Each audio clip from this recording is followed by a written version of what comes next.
आज के इस वीडियो में हम लोग साइंस के क्वेश्चन आंसर को देखने वाले हैं। जैसा कि आप जानते हैं, आज फर्स्ट टर्मिनल एग्जामिनेशन 2023-24 के साइंस के एग्ज़ाम हुआ था। यह क्लास 10th के एग्ज़ाम हुआ है और इसमें हम लोग जो भी 48 क्वेश्चन पूछा गया है, आप देख सकते हैं कि कुल 48 क्वेश्चन पूछा गया है ऑब्जेक्टिव में, जिसमें से 40 का जवाब देना होता है। तो हम 48 क्वेश्चन के सही तरीके से व्याख्या करेंगे। इससे पहले हम लोग हिंदी के SST के क्वेश्चन के भी व्याख्या कर चुके हैं। जो भी स्टूडेंट थोड़ा भी मन से पढ़े होंगे, उस 48 में से उनको 40 तक कोई समस्या नहीं हुआ होगा, क्योंकि काफ़ी बेसिक जैसा क्वेश्चन पूछा गया है। कोई भी क्वेश्चन डीप रूप से नहीं पूछा गया है, आसान क्वेश्चन पूछा गया। तो थोड़ा भी मन से पढ़ने वाले जो भी बच्चे होंगे, वो आसानी से 40 क्वेश्चन का जवाब दे सकते थे। तो इस वीडियो में हम लोग क्वेश्चन के चर्चा तो करेंगे ही, साथ साथ जो भी कुछ एक्स्ट्रा बातें होगी उसे भी चर्चा किया जाएगा। क्योंकि यहाँ पर लिखने में क्या होगा कि ज़्यादा सभी बात को लिखा जाएगा तो वीडियो काफ़ी लंबा हो जाएगा। तो हम लोग एक्स्ट्रा बात को सिर्फ बोलते जाएंगे, कहीं कहीं आवश्यकता होगा तो उसे लिख देंगे। आपका काम क्या है कि जो भी कुछ एक्स्ट्रा बातें बताई जा रही है उसे आप लोग कॉपी में नोट करते जाएंगे, क्योंकि आने वाले एग्ज़ाम में जो एक्स्ट्रा बातें बताई जा रही है वो डायरेक्ट पूछने की संभावना रहेगी। तो चलिए शुरू करते हैं इस वीडियो को। क्वेश्चन नंबर पहला कह रहा है, किस दर्पण की फोकस दूरी चिन्हों की परिपाटी के अनुसार ऋणात्मक मानी जाती है। जब भी आपको इस प्रकार से क्वेश्चन दे और क्वेश्चन में ऋणात्मक या धनात्मक शब्द का प्रयोग करे, जब भी ऋणात्मक या धनात्मक शब्द का प्रयोग करे तो आपको यहाँ पर ध्यान देने वाला बात यह होगा कि जब भी ऋणात्मक शब्द का प्रयोग करे, आप वहाँ पर अवतल दर्पण या अवतल लेंस का टिक लगाएंगे। क्योंकि जब भी ऋणात्मक की बात होगा, या तो अवतल दर्पण होगा या अवतल लेंस होगा। ऋणात्मक का प्रयोग अवतल लेंस या अवतल दर्पण के लिए किया जाता है, जबकि इसका ठीक उल्टा अगर धनात्मक शब्द करें तो धनात्मक शब्द उत्तल दर्पण और उत्तल लेंस के लिए प्रयोग होगा। जब भी आप लेंस को पढ़ते हैं तो पता होगा कि जो लेंस है वह एक खोखले कांच के गोला से बनता है। जब इसी खोखले कांच के गोला को हम काट लेते हैं तो इसी में से आपको इस तरीक़ा से जो आपको मिलेगा आधा वाला भाग, उस आधा वाला भाग में से फिर से देखेंगे, जैसे यह हो गया एक खोखले कांच के गोला। अब इस खोखले कांच के गोला में से ये वाला हिस्सा हम लोग निकाल लेते हैं और जब यहाँ पे रंग देते हैं तो यहाँ पे रंगने के बाद आपको यह जो दर्पण मिलता है वह होता है अवतल दर्पण। और इस तरीक़ा से जो ऐसे वाला भाग आपको मिलता है तो हमेशा हम कलर करते हैं राइट साइड की तरफ, और इधर से जब रंग देते हैं तो ये उठा हुआ वाला भाग है तो ये उत्तल दर्पण होगा, ये उत्तल दर्पण होगा और ये अवतल दर्पण होगा। आप गौर करेंगे, ये जो बना है अवतल दर्पण, ये कहीं ना कहीं खोखले गोला से बना, यानी गोल होगा, और ये भी कहीं ना कहीं खोखले गोला से बना तो ये भी कहीं ना कहीं गोल होगा। फिर से देखेंगे इसको।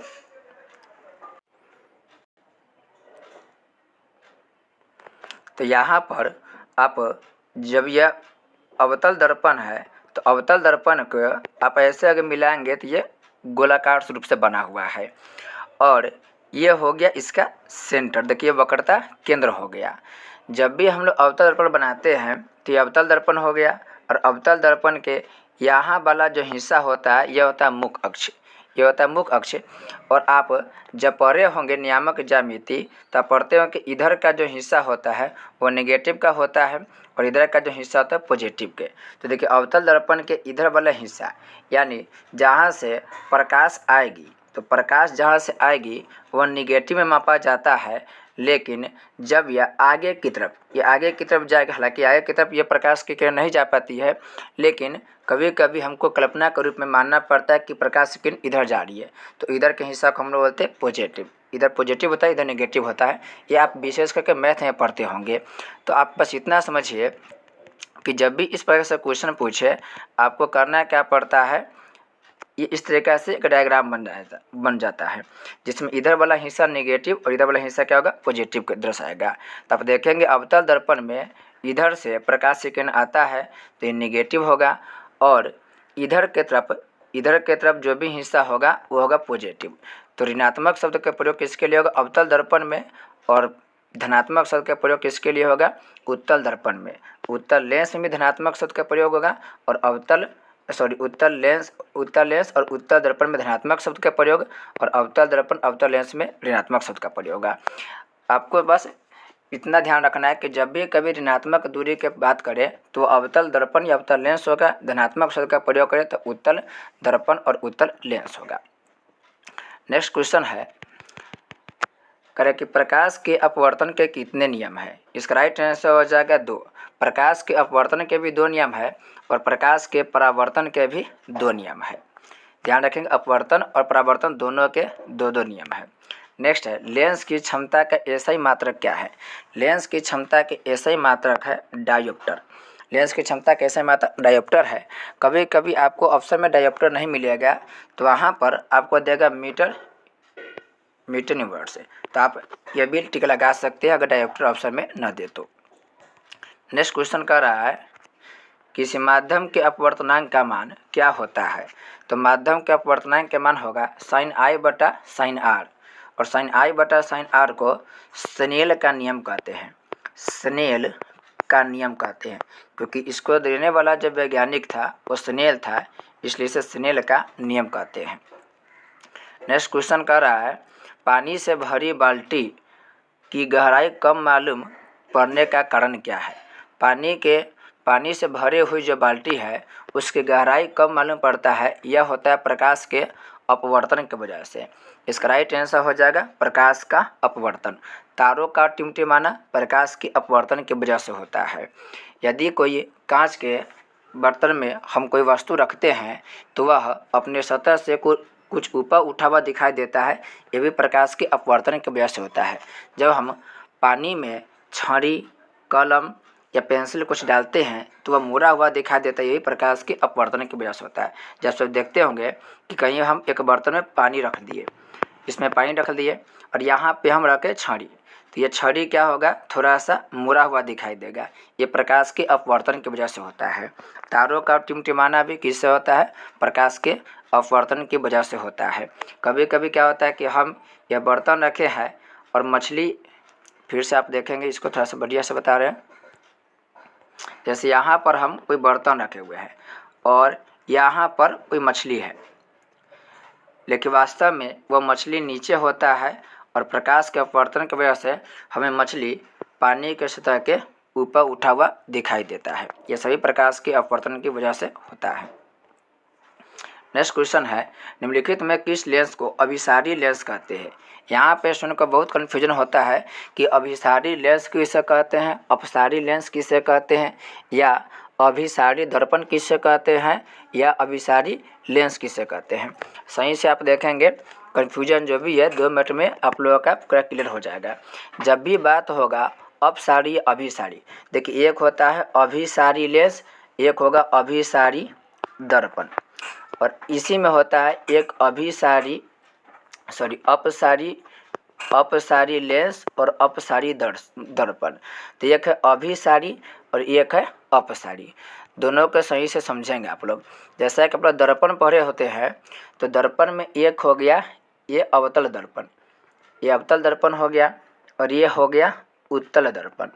अवतल दर्पण क्या करता है कि जो भी प्रकाश से किरण आती है, जैसे ये प्रकाश से किरण आई, फिर यहाँ से मुख्य अक्ष के समांतर प्रकाश से किरण आई, तो ये मुख्य अक्ष से जो प्रकाश से किरण आई वो क्या होता है? एक जगह इकट्ठा होता है, यानी यहाँ पर ये आया प्रकाश से किरण और ये इकट्ठा हो गया एक जगह।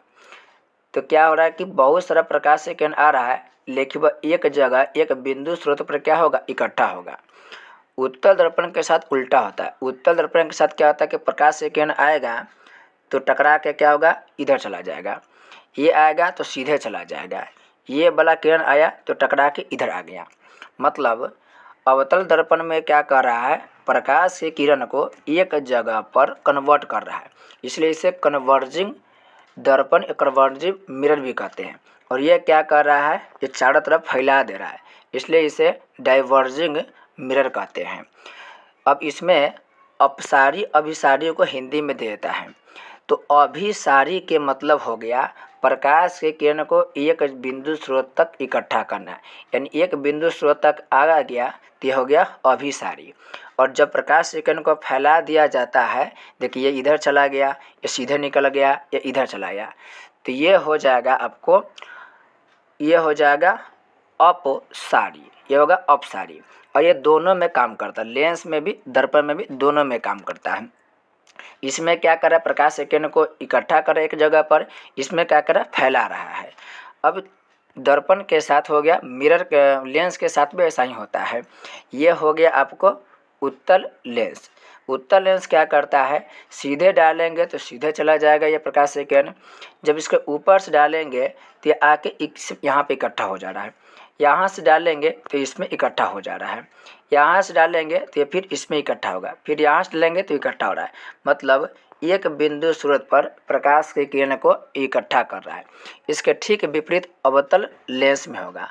अवतल लेंस को हम ऐसे बनाते हैं, इसका जो आधार है दोनों तरफ चौड़ा बनाते हैं, बीच का हिस्सा पतला बनाते हैं, तो ये प्रकाश की किरण आएगा और आके इधर चल जाएगा, फिर इधर करेंगे तो इधर चला जाएगा, बीच में से डालेंगे तो सीधे निकल जाएगा, नीचे इधर डालेंगे तो नीचे मुड़ेगा, फिर नीचे मुड़ेगा। मतलब ये क्या कर रहा है, प्रकाश की किरण को चारों तरफ फैला दे रहा है। ये क्या कर रहा है, सिकुड़ा रहा है, मतलब एक बिंदु पर इकट्ठा कर रहा है। तो जो फैलाएगा, ध्यान रखेंगे, जो भी मिरर या जो भी लेंस प्रकाश के किरण को फैलाएगा, तो जो फैलाएगा उसे हम बोलेंगे अपसारी। याद रखेंगे, उसे हम क्या बोलेंगे, अपसारी। जो प्रकाश के किरण को फैलाएगा उसे अपसारी दर्पण या अपसारी लेंस बोलेंगे। और जो सिकुड़ाएगा यानी एक जगह इकट्ठा करेगा उसे हम बोलेंगे अभिसारी लेंस या अभिसारी दर्पण। तो ध्यान रखिएगा, अभिसारी मतलब क्या होता है, एक बिंदु पर इकट्ठा करना, और अपसारी मतलब होता है चारों तरफ फैला देना। तो देखिए अभिसारी का काम क्या है, अभिसारी के काम एक जगह इकट्ठा करना। लेंस पूछ रहा है तो ये बताइए आपको, ये लेंस है तो लेंस क्या होगा, ऊपर से हम निकले, ऊपर से हम प्रकाश की किरण गुजारेंगे तो नीचे मुड़ जाएगा, फिर इधर से करेंगे तो नीचे मुड़कर इसी के पास आ जाएगा, फिर सीधे निकल के मिल जाएगा, फिर इसके बाद जाएगा इससे मिल जाएगा ऊपर, फिर इससे यह मिल जा रहा है। तो क्या कर एक जगह पर इकट्ठा कर दे रहा है, यानी कि यह अभिसारी लेंस है। तो अभिसारी लेंस ये है, मतलब यह कैसा लेंस है, तो यह है उत्तल लेंस। तो इसका राइट आंसर क्या होगा, उत्तल लेंस। और इसी के ठीक उल्टा दर्पण पूछेगा तो अभी बताएं आपको, ये जो अवतल दर्पण है, ये जो अवतल दर्पण बताए थे, ये अवतल दर्पण भी क्या करता है, इकट्ठा करता है एक जगह पर। तो उत्तल लेंस और अवतल दर्पण, सही से समझिएगा आप लोग, उत्तल लेंस और अवतल दर्पण दोनों के बात करें तो हो जाएगा अभिसारी, और अपसारी के बात करें तो अवतल लेंस और ये जो उत्तल दर्पण है, ये दोनों कैसा काम करेगा, तो ये दोनों काम करेगा आपको अपसारी लेंस की भांति या अपसारी दर्पण की भांति। अगर नहीं समझ में आया तो फिर से एक बार देखेंगे, पीछे रिवीजन कर लेंगे, आपको आसानी से समझ में आ जाएगा। हमेशा ही आपको पूछा जाता है और अपसारी बच्चों को कन्फ्यूजन होते रहता है, तो आपको फिर से आप लोग देख लेगा नहीं समझ में आया हो तो। नेक्स्ट क्वेश्चन है, हजामती दर्पण में किस दर्पण का उपयोग किया जाता है। इसका राइट आंसर हो जाएगा अवतल दर्पण का प्रयोग किया जाता है, क्योंकि अवतल दर्पण में थोड़ा सा बड़ा प्रतिबिंब बनता है। नेक्स्ट कह रहा है, 8वां क्वेश्चन कह रहा है, उत्तल दर्पण द्वारा बना प्रतिबिंब होता है। उत्तल दर्पण द्वारा जो बना प्रतिबिंब होता है वह हमेशा सीधा होता है। जो हम गाड़ी के साइड मिरर में उत्तल दर्पण लगाते हैं तो उसका देखिएगा कि हमेशा क्या करेगा, सीधा प्रतिबिंब बनाएगा। उल्टा प्रतिबिंब बनाएगा तो फिर हम गाड़ी के बगल में जो शीशा लगाते हैं उसमें उल्टा प्रतिबिंब बनेगा तो एक्सीडेंट ही हो जाएगा। इसलिए वो हमेशा सीधा प्रतिबिंब बनाता है, जिसका यूज हम लोग, जिसके वजह से हम लोग गाड़ी के साइड मिरर में या बाइक वगैरह के साइड मिरर में हम लोग करते हैं, तो हमेशा सीधा प्रतिबिंब बनाता है। नेक्स्ट है, गोलीय दर्पण की परावर्तक सतह का केंद्र कहलाता है। तो ये गोलीय दर्पण कोई भी, ये भी गोलीय दर्पण से बना है, अवतल दर्पण भी गोलीय दर्पण से बना है और उत्तल दर्पण भी गोलीय दर्पण से बना है, क्योंकि जब इसको ऐसे करेंगे तो गोला हो जाएगा और ये भी करेंगे तो उत्तल दर्पण भी करेंगे तो ये भी कहीं ना कहीं गोलीय दर्पण से ही बना हुआ है। तो कह रहा है कि गोलीय दर्पण की परावर्तक सतह केंद्र, तो परावर्तक सतह कौन होगा, ये हो गया गोलीय दर्पण, और परावर्तक सतह क्या है, यही परावर्तक सतह है। यह हो गया गोलीय दर्पण और गोलीय दर्पण की ये हो गया परावर्तक सतह, ये जो पूरा परावर्तक सतह है, अब इसका केंद्र यहाँ पर है, तो इस केंद्र को हम लोग बोलेंगे ध्रुव। क्या बोलेंगे? इसको हम बोलेंगे ध्रुव। इसका राइट आंसर हो जाएगा ध्रुव। नेक्स्ट क्वेश्चन कह रहा है, एक प्रकाश किरण एक समतल दर्पण पर लंबवत आपतित होती है, प्रकाश कोण का मान होगा। तो प्रकाश कोण का मान समतल दर्पण कर रहा है, तो ये हो गया एक समतल दर्पण। अब समतल दर्पण है करे कि लंबवत आपतित करने पर, लंबवत मतलब कि 90 डिग्री। आप इसको ऐसे भी समझ सकते हैं, ऐसे बना सकते हैं, नहीं तो दर्पण को आप टेढ़ा भी ऐसे भी रख सकते हैं। ये हो गया कोई समतल दर्पण। जब हम लंबवत प्रकाश डालेंगे तो लंबवत डाले मतलब कि 90 डिग्री पर डाले, तो ये आया और इसी रास्ता से क्या होगा, ये लौट जाएगा, यहीं परावर्तित हो जाएगा। तो आप देख सकते हैं आया और परावर्तित हो गया, तो दोनों एक ही पथ पर है, मतलब इसके बीच में कोण के जो मान होगा वो 0 डिग्री हो जाएगा। तो इसका राइट आंसर क्या होगा? 0 डिग्री हो जाएगा। लंबवत जब भी आएगा तो उसके कोण का मान 0 डिग्री हो जाएगा।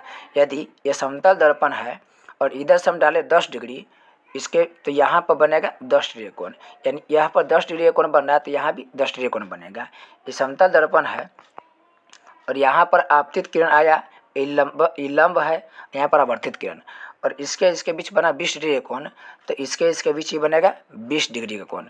लेकिन लंबवत जाने पर उसका मान क्या होगा? 0 हो जाएगा। इस बात को ध्यान रखेंगे। नेक्स्ट है एक प्रकाश किरण, अच्छा ये हो गया है। नेक्स्ट है 11 नंबर क्वेश्चन, निम्नलिखित में किसका अपवर्तनांक सबसे कम होता है? जिसमें सबसे कम अपवर्तनांक किसका होगा? पानी का होगा। एग्जाम में आपको 3 तरह से क्वेश्चन पूछता है प्रकाश की चाल से, तीनों को हम लिख दे रहे हैं। क्वेश्चन पूछेगा निर्वात में या हवा में प्रकाश की चाल, तो हो जाएगा 3 लाख किलोमीटर प्रति सेकेंड, 3 लाख किलोमीटर प्रति सेकेंड। फिर पूछेगा आपसे पानी में प्रकाश की चाल, तो हो जाएगा 2,25,000 किलोमीटर प्रति सेकेंड।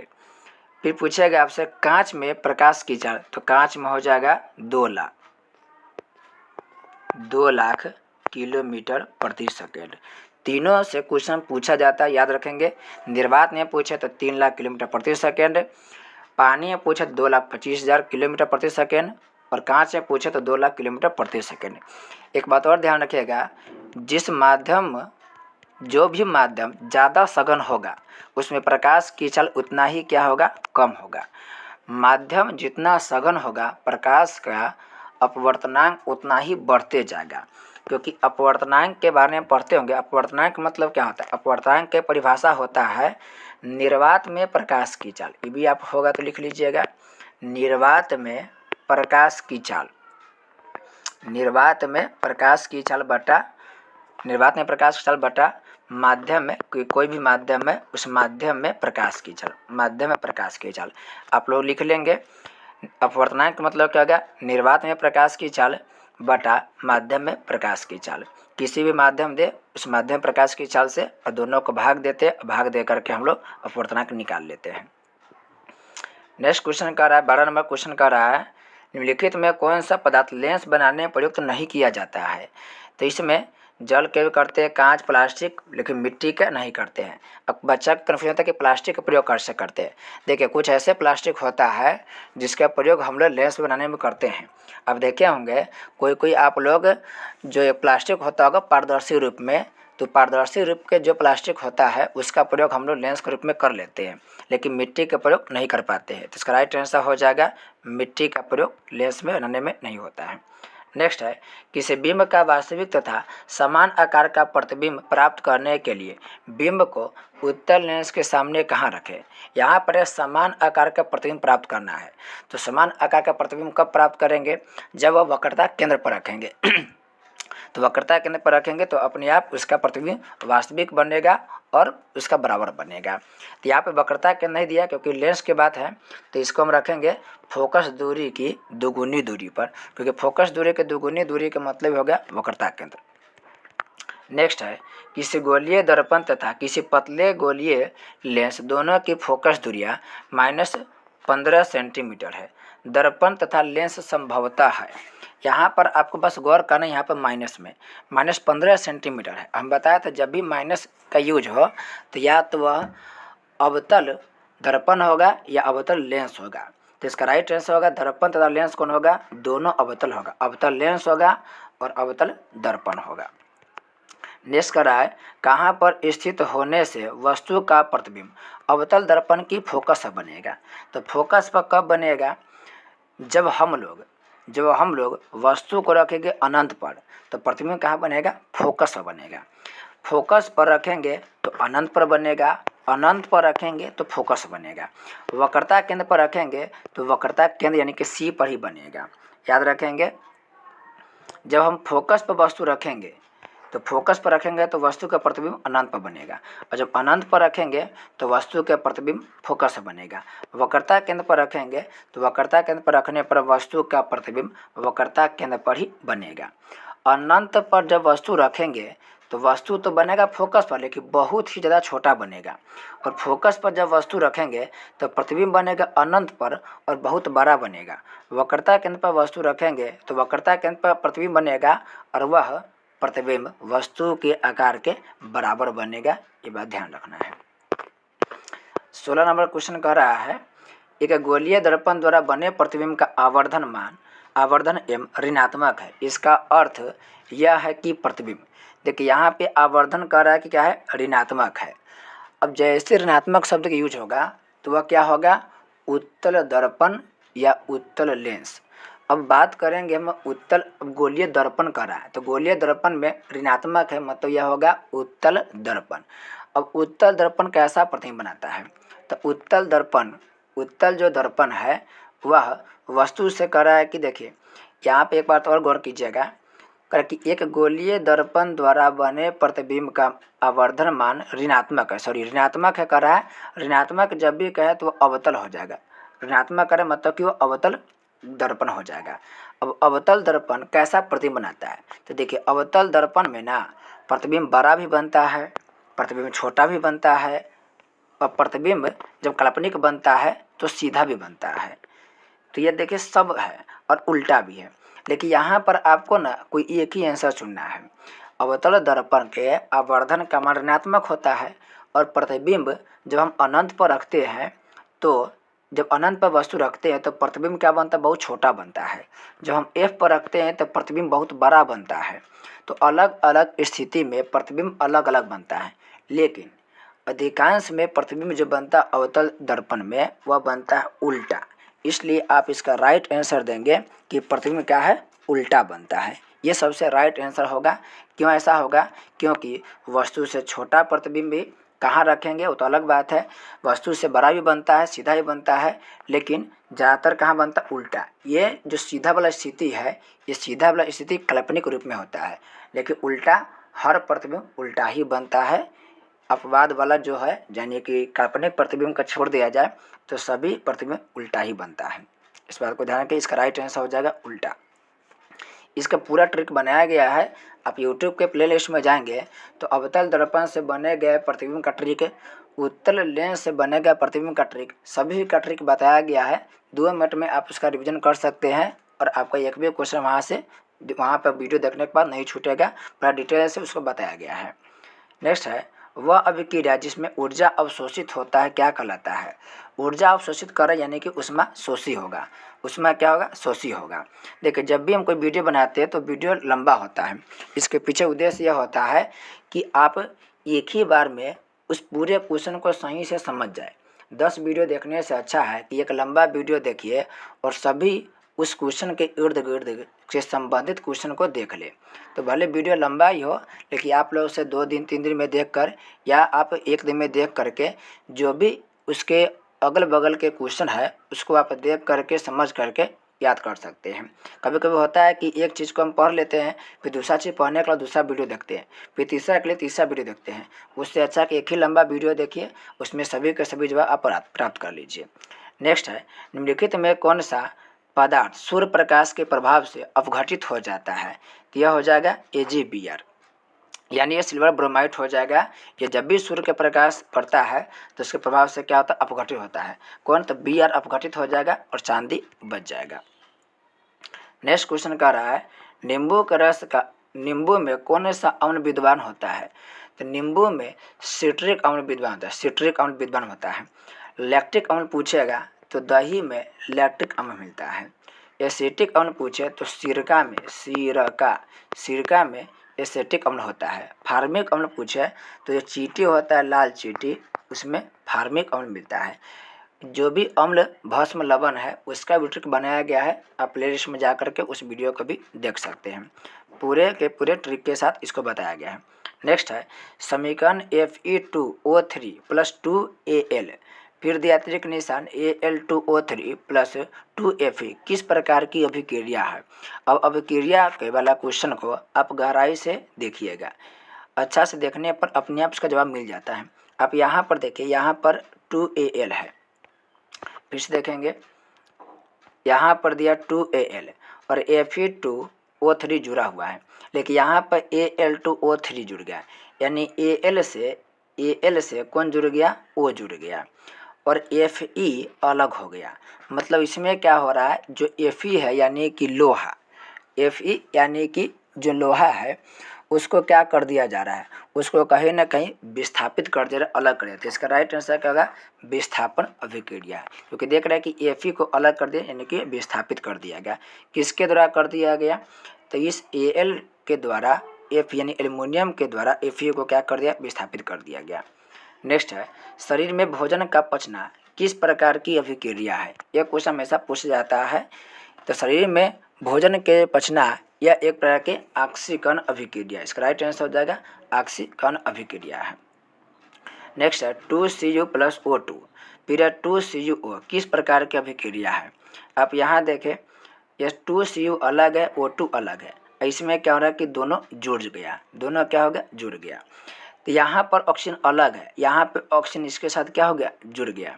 तो आप पढ़ रहे हैं कि ऑक्सीजन का जो जुड़ना होता है, ऑक्सीजन के जुड़ना जो होता है वह उपचयन अभिक्रिया कहलाता है। तो यह क्या होगा, उपचयन अभिक्रिया हो गया। यहाँ पर अगर संयोजन देता तो संयोजन अभिक्रिया भी होता, लेकिन यहाँ पर उपचयन दिया तो उपचयन अभिक्रिया हो जाएगा। नेक्स्ट है कैल्शियम कार्बोनेट को गर्म करने पर कैल्शियम ऑक्साइड एवं कार्बन डाइऑक्साइड बनते हैं। यह किस प्रकार की रासायनिक अभिक्रिया है।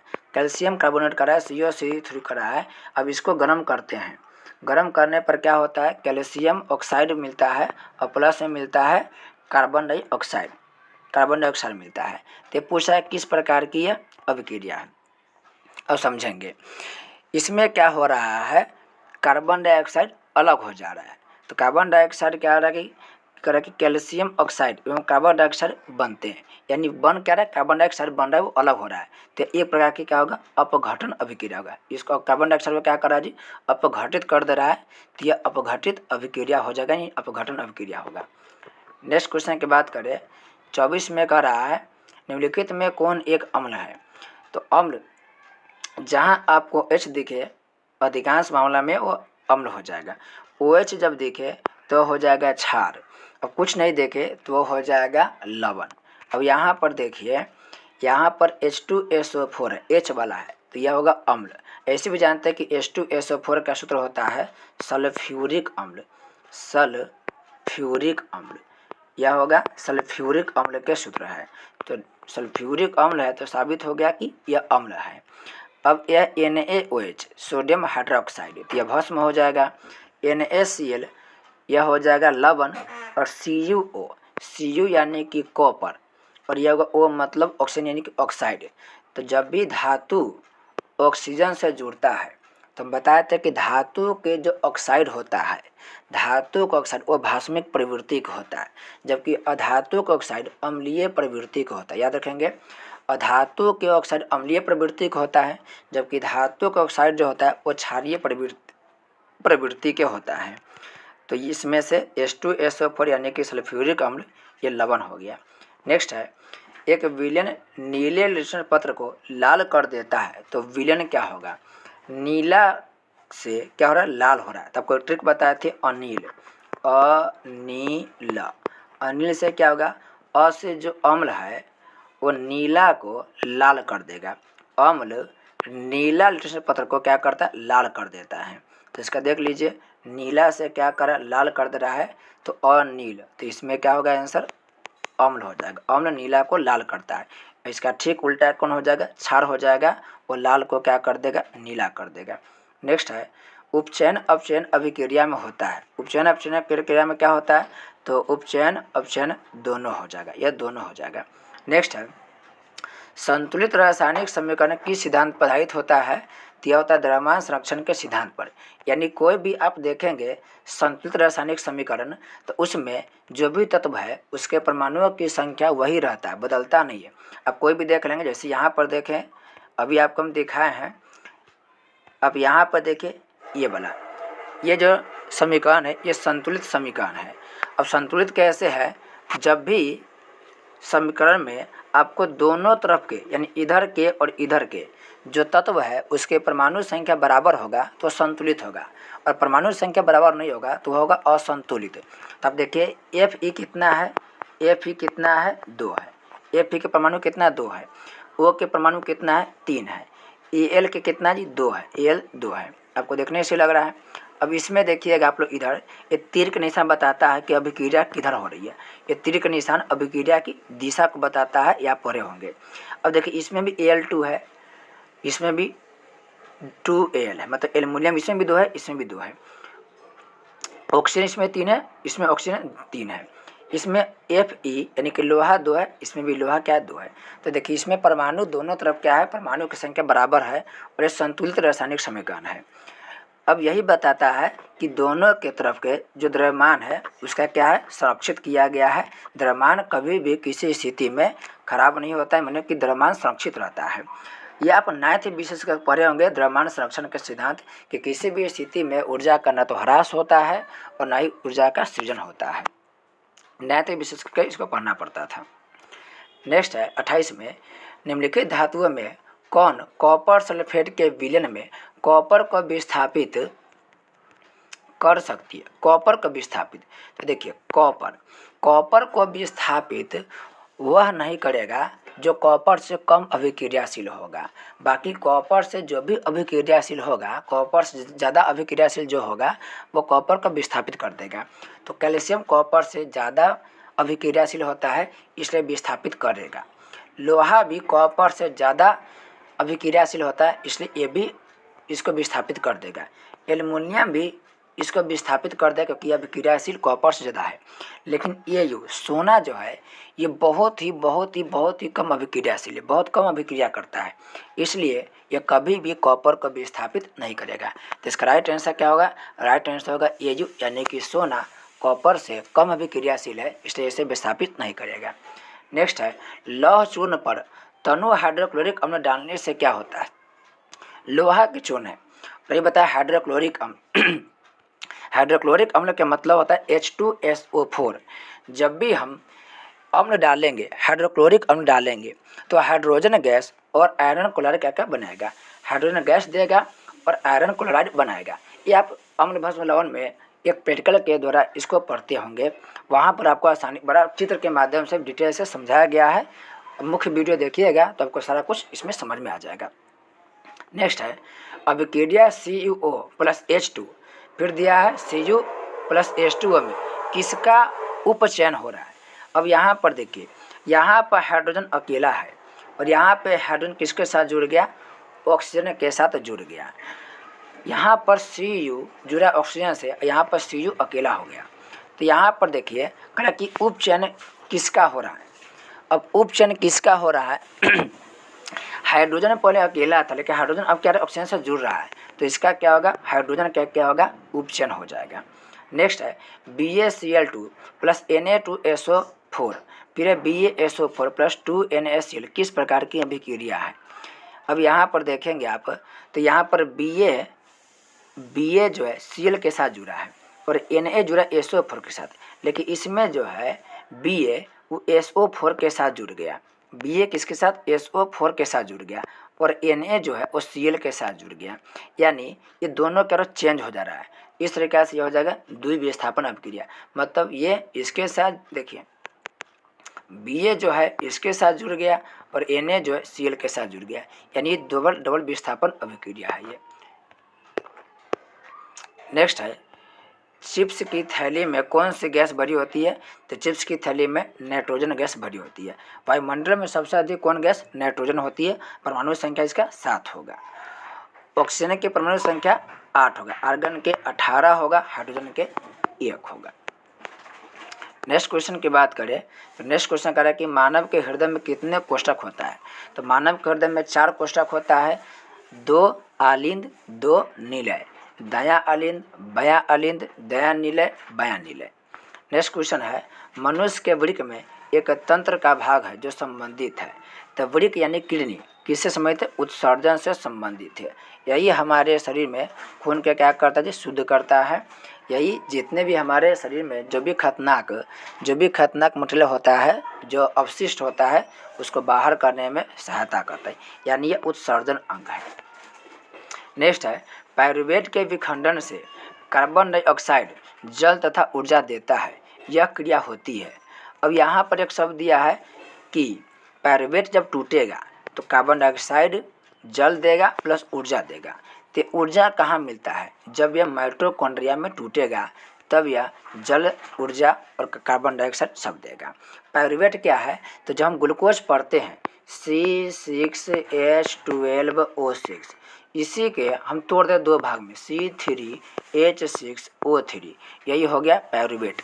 अब यही जब टूटता है तो बहुत सारा ऊर्जा देता है और यह क्रिया होता है माइटोकॉन्ड्रिया में होता है। नेक्स्ट क्वेश्चन कर रहा है पादप में जाइलम उत्तरदायी। ये तो बड़ा आसान क्वेश्चन है। जाइलम जल के वहन करता है जबकि फ्लोयम भोजन का वहन करता है। जल को ढोता है जाइलम और खाना को ढोता है फ्लोयम। नेक्स्ट है स्वपोषी भोजन के लिए आवश्यक है, स्वपोषी पोषण के लिए। तो स्वपोषी पोषण यानी कि पेड़ पौधा जो स्वपोषी है उसको अपना भोजन बनाने के लिए क्या क्या चाहिए? तो कार्बन डाइऑक्साइड चाहिए, जल भी चाहिए, क्लोरोफिल चाहिए, सूर्य का प्रकाश, यानी इनमें से सभी चाहिए।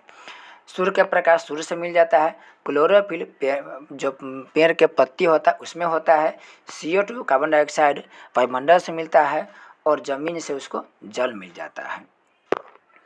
नेक्स्ट है 38 नंबर क्वेश्चन का रहा है अमीबा अपना भोजन ग्रहण करता है।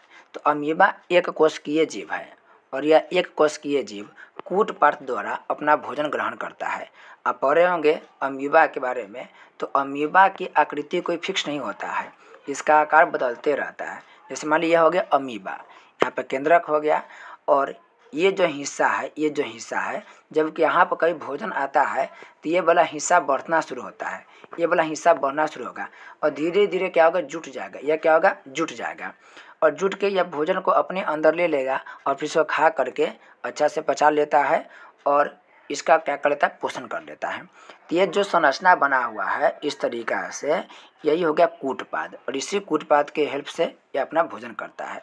अमीबा कैसा? तो एक कोशिकीय जीव है। नेक्स्ट है अवायवीय श्वसन की प्रक्रिया कहाँ पूर्ण होती है?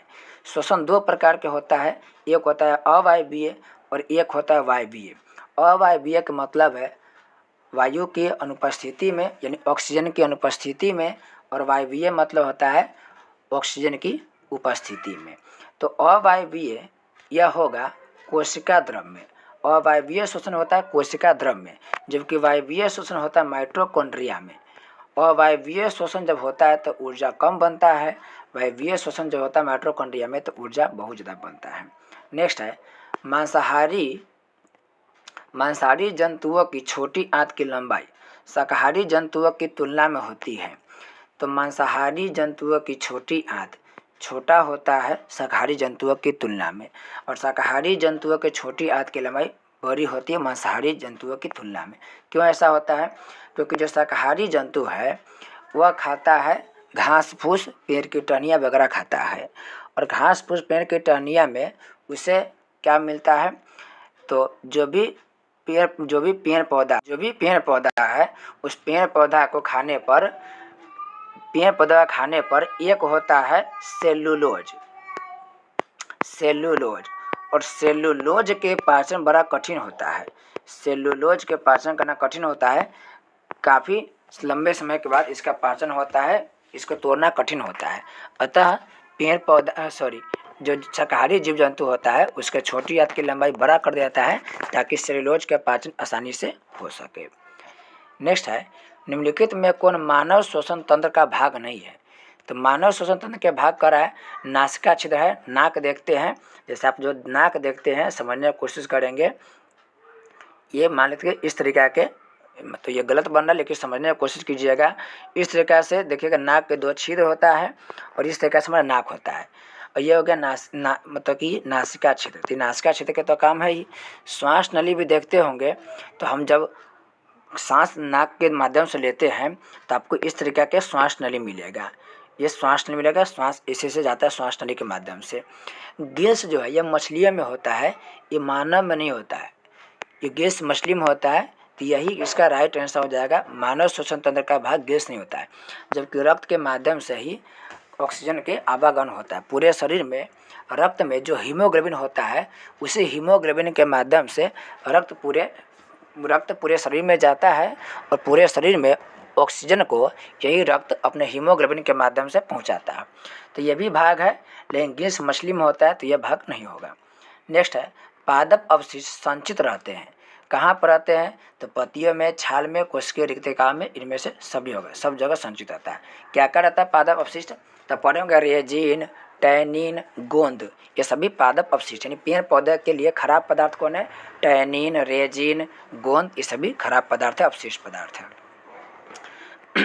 नेक्स्ट क्वेश्चन कह रहा है, रक्त इनमें किसकी उपस्थिति के कारण लाल दिखाई देता है? तो आसान क्वेश्चन, हीमोग्लोबिन के कारण लाल दिखाई देता है। और हीमोग्लोबिन में क्या होता है? तो हीमोग्लोबिन में Fe यानी कि लोहा होता है, इसलिए यह लाल दिखाई देता है। नेक्स्ट है, शुद्ध या ऑक्सीजन जनित रक्त को शुद्ध या ऑक्सीजन जनित जिस भी खून में ऑक्सीजन मिल जाता है उसे हम बोलते हैं शुद्ध कण। जिस भी खून में ऑक्सीजन मिल जाता है उसे हम बोलते हैं शुद्ध खून। और इस शुद्ध खून को ढोने वाला होता है धमनी, यानी धमनी शुद्ध खून को ले जाता है और जो शिरा होता है वह अशुद्ध खून को ले जाता है। नेक्स्ट है, रक्तदाब की माप के किस उपकरण द्वारा की जाती है? यानी रक्तदाब की माप किसके द्वारा होता है, किस उपकरण द्वारा? यह होगा स्फिग्मोमैनोमीटर। स्फिग्मोमैनोमीटर द्वारा क्या होता है? रक्तदाब की माप की जाती है। यहाँ पर लैक्टोमीटर, तो दूध के शुद्धता लैक्टोमीटर द्वारा मापा जाता है। हाइग्रोमीटर की बात करें तो आर्द्रता को मापता है, यह आर्द्रता को मापता है। और हाइड्रोमीटर का है तो यह द्रव के घनत्व को मापता है। ध्यान रखेंगे, हाइड्रो का है तो यह आर्द्रता को मापता है, जबकि हाइड्रो का है तो यह द्रव के घनत्व को मापता है। दूध के शुद्धता को लैक्टोमीटर मापता है और रक्त के दाब को स्फिग्मोमैनोमीटर मापता है। नेक्स्ट कह रहा है, पौधों में गैसों के आदान प्रदान के लिए रहते हैं। तो पौधों में गैसों का आदान प्रदान रंध्र यानी कि स्टोमाटा रहता है, रंध्र यानी स्टोमाटा। नेक्स्ट है, मानव वृक्क का संरचनात्मक एवं क्रियात्मक इकाई होता है। तो वृक्क यानी किडनी के संरचनात्मक एवं क्रियात्मक इकाई नेफ्रॉन होता है। और हमारे मस्तिष्क में जो हमारा मस्तिष्क है उसके जो तंत्रिका तंत्र जानते हैं आप लोग, उसके क्रियात्मक एवं रचनात्मक इकाई न्यूरॉन होता है। और मानव शरीर के रचनात्मक एवं क्रियात्मक इकाई कोशिका होता है। हमारे शरीर के क्रियात्मक एवं रचनात्मक इकाई कौन होगा? कोशिका होगा। यकृत के बात करें, यहाँ रेटिना की बात करें तो रेटिना आँख में होता है, यहीं पर क्या होता है जी? प्रतिबिंब बनता है। लास्ट क्वेश्चन कर रहा है, मनुष्य के शरीर में भोजन का पूर्ण पाचन कहाँ होता है? तो भोजन के पूर्ण पाचन छोटी आंत में होता है। याद रखेंगे, बड़ी आंत में भोजन के पाचन नहीं होता है। बड़ी आंत में बस पानी का क्या होता है? अवशोषण होता है। भोजन के पूर्ण पाचन छोटी आंत में ही समाप्त हो जाता है। भोजन के पाचन के बारे में पढ़ते हैं कि शुरुआत होता है कहाँ से? मुख गुहा से। फिर मुख गुहा से कहाँ जाता है? अमाशय में जाता है, अमाशय में।